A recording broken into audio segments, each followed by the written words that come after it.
Hello, bowling fans. This is Dustin J. Markowitz on behalf of BowlingEvolved.com, bringing you my bowling observation of the day.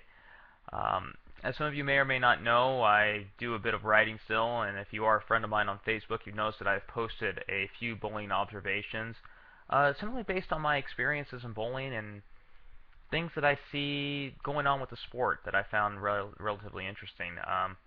Before I forget, since I am playing with it right now, I do want to throw a shout out to our friends at BowlingButler.com, makers of the Grip Ease dry sack here. Kind of interesting, made of a biodegradable material. It's like a paper, no silica. Very interesting if you do get a chance. Again, BowlingButler.com, fascinating little product. But yeah, feedback has been very good on what I've written, and I just kind of wanted to expand a little bit more, especially on something I wrote recently about complaints in bowling, and I wanted to maybe clarify my words a little bit and give you a little bit more background about who I am. I've been fortunate enough to be bowling competitively for 23 years. I started bowling league at 4 years old, bowled in my first tournament at 4. I've had a chance to travel the United States as both a junior and as an adult.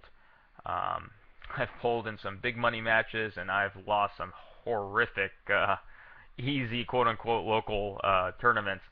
I've been fortunate enough to represent a couple different ball companies. I was with Hammer, and then, of course, the last 2 years I've been with Motive, fantastic product. My dad, Brian Markowitz, raised 3 bowling centers from the ground as a director. My mom, Heidi Frederick, owned 3 pro shops. In fact, is a general manager of a pro shop today. Grandparents bowl competitively, and my roots in California and then in the course in the Nevada area go pretty deep.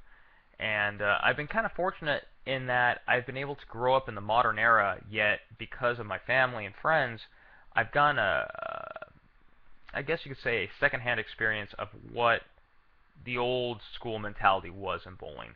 And of course, writing as a bowling journalist and then working with Eric Forkel, of course, if you don't know, BowlingEvolved.com, the Bowling Evolved podcast I do with PBA millionaire Eric Forkel, has been a very eye-opening experience for me as well, and has enlightened me more about the sport.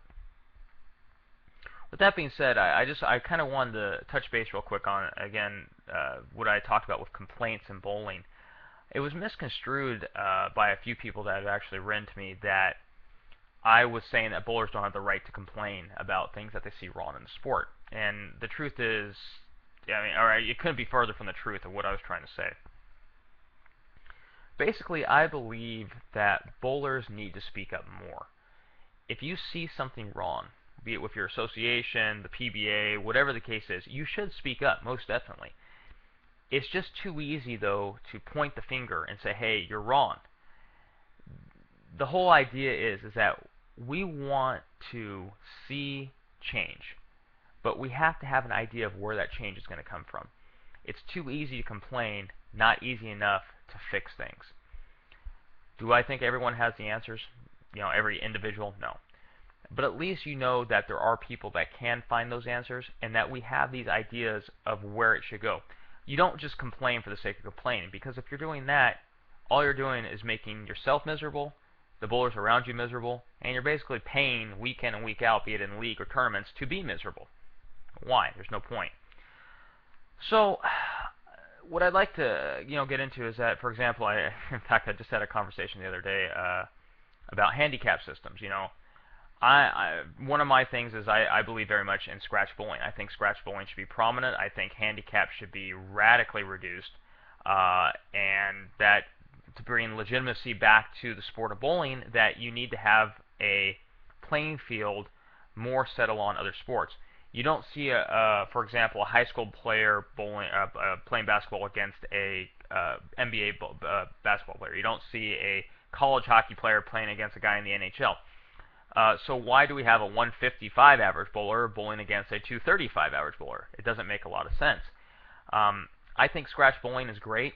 I think that if you divisionalize scratch, where a 155 is bowling a 155, a 235 is bowling a 235, or a 225 is bowling a 235, or a 145 is bowling a 155, where it's within reason, that you only improve the game. Now, people will say, hey, that could increase sandbagging, or could do this, could do that, and it's not perfect. But it's an idea. And that's kind of the point I was trying to make, is that I want people to have ideas. I want things that come to your mind to move forward. I want you guys to say, hey, you know what? Maybe the PBA could try this, and maybe we can put it towards the right people. I was fortunate enough to have Tom Clark on my show, the commissioner of the PBA, and we discussed some of the different things that that could be done to help viewership and make the PBA better. I've talked, well, geez, we've spoken to a ton of people in the industry, and everyone has opinions, and that's the point. Is that the more opinions we can gather, the more creative opinions, the more positive opinions, is the better chance we have to fix the problems, quote unquote. That's all I'm asking. And that's a challenge that I give out to anyone that's listening to this tonight or today or whenever you are listening, is that take the time to think to yourself, okay, I might not like something, but what can we do to improve it? Or who could I talk to about this that might have an answer that I don't? That's a challenge. I would love to hear your guys' thoughts on this. What do you see wrong with bowling, and how do you fix it? And I don't believe in the answer, there is no way to fix it. Some people will complain about equipment, for example. They say, well, there's no way to fix it. Well, if you think reactive urethane is the problem, ban it. How do you ban it? How do you fix it? How do you change things? Lay out the path. Let someone else maybe take the reins after a while, but lay out the path. It's the only way things are going to get done.